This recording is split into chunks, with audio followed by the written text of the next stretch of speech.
Okay, welcome back. We're here with Eric Robinson. Eric is the former chairman of the Republican Party of Sarasota.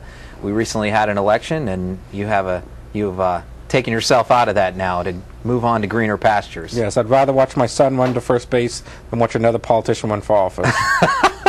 Good for you. Good for you. Tell us a little bit about your background, other than that. Well, I'm a CPA down in South County. I'm a governor appointee on the Sarasota Airport Authority, statewide workforce board, and I'm in a variety of civic and community activities. United Way, Habitat for Humanity. Okay, Eric. One of the things that we like to do is we like to get a little, what we call Clout soul-searching questions. So find out a little bit about the person.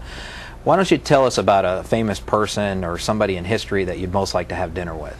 A famous person alive I would like to have dinner with is Karl Rove. I mean, I love his mind. I've met him before. I've talked to him, and he's a very brilliant person.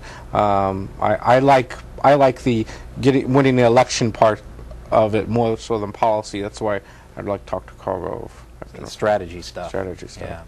And how about a hobby that you may have that maybe would surprise people if they heard? A hobby that I may have that may surprise people. I like to read a lot. I do a lot of reading, and I just spend a lot of time with my kids. I love my family. I love my wife, and I love my children. All right. You sure you're not running for anything? No, I'm not running for anything. I can promise you that. What is your all-time favorite movie? My all-time favorite movie is probably the Godfather.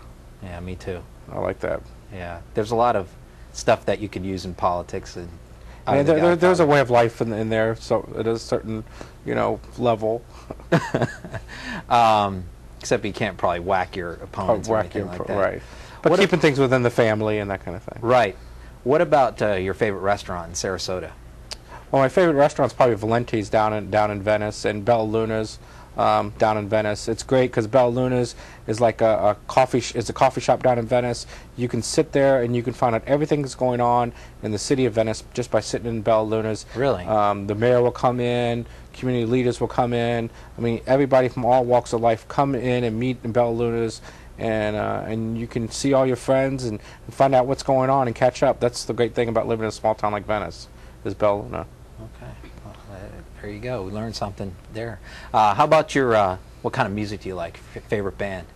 My favorite band right now, I have Everclear in my CD in my car. So you're a 90s guy. Yeah.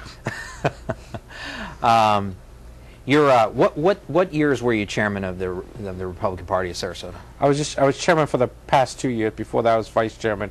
Before that, I was treasurer. So for the last 2 years, were you the chairman during the 2006 election? No, I was chairman for the 07-08 term. I was vice chairman, but I was Charlie Crist's chairman in the 06 election. So I was chairing the top of the ticket, Charlie Crist's race. Okay. Now, the chairman has a lot of responsibilities and a lot of work to do, and it's an unpaid position. Mm-hmm. What made you want to be chairman, want to do that? Kind of what I was talking about with Karl Rove is I like the strategy portion of it. I like figuring out how to get people elected, and I think we did a lot more of that, get involved in campaigns. When you first became chairman, did you have some certain things in mind that you wanted to do, goals that you had? Yeah, there are things that I've done differently than a lot of chairmans. I do a lot more polling. I did a lot more of helping candidates more. I did a lot more trying to make sure that we had value to elected officials. Through polling, consulting, campaign schools. I provided campaign schools, and I was the only person in the state to actually, pay for all my candidates to go. And it was free to all my candidates, and I gave everybody, money for their hotel rooms. I want to make sure I had good candidates. I was really worried about making sure that we can win elections. I did a radio show to get people, to get more visibility for people. It's funny you mentioned the candidate school because. When I was a candidate, and you mentioned that to me that I should go, and I thought, well, I don't know how much, you've been to seminars, I don't know how good that would be, and you sort of convinced me to go, and I went, and boy, I got to tell you, I mean, the greatest thing I ever did in politics was go to that school. It was like an eye-opening experience. You learn how little you knew, before you went there. Have you attended those schools before? Yes, I've attended multiple schools like that. Yeah. And I really like those kind of schools. I like giving talks on the subject. about how to get people elected. I can't debate gun control or abortion rights, but I can debate, how to get people elected. I talk to a lot of local Democrats that run too, and they say that they don't really have anything like that as far as like the Republicans do, where they have a candidate school for local candidates. Have you heard of that? Yes, that is true. We do a lot more candidate grooming. We do a lot more database support than the Democrats do.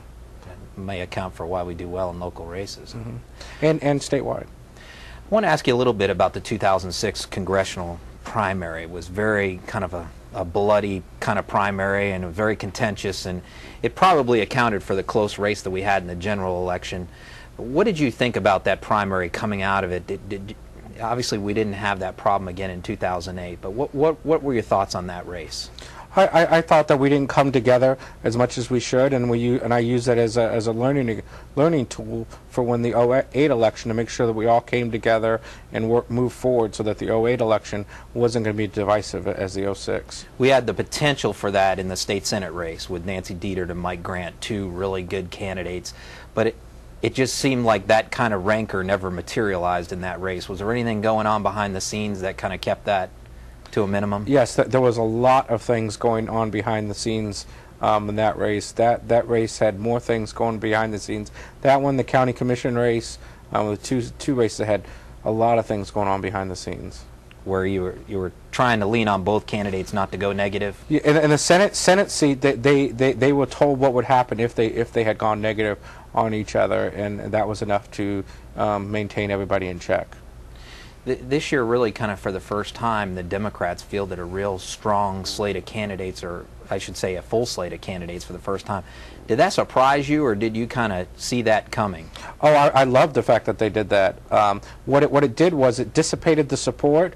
Instead of concentrating on one particular candidate, they put the support among multiple candidates, which was probably the main reason why they lost in Sarasota County, because if this was the year for them to win, but because they fielded a full slate of candidates, it really hurt them. That is kind of the paradigm. Was Obama almost won Sarasota County, and yet the local candidates didn't do well. You think that's one of the main reasons why? Right. If they would have gotten behind John O'Miller, the makeup of Sarasota County today would be dramatically different for a variety of reasons. So you think that was the race for them to target?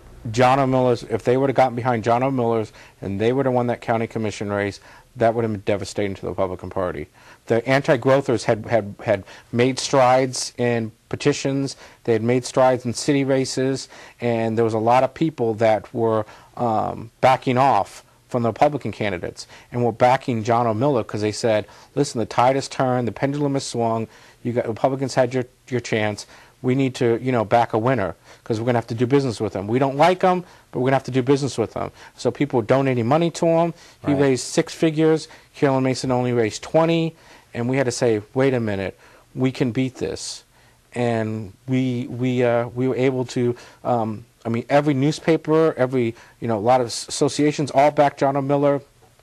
A lot of powers that be backed John O'Miller. But the fact that Carolyn Mason won let them know you can't do that again. Okay, when we come back from the break, we're going to talk a little bit more about that race and a few other issues with Eric Robinson.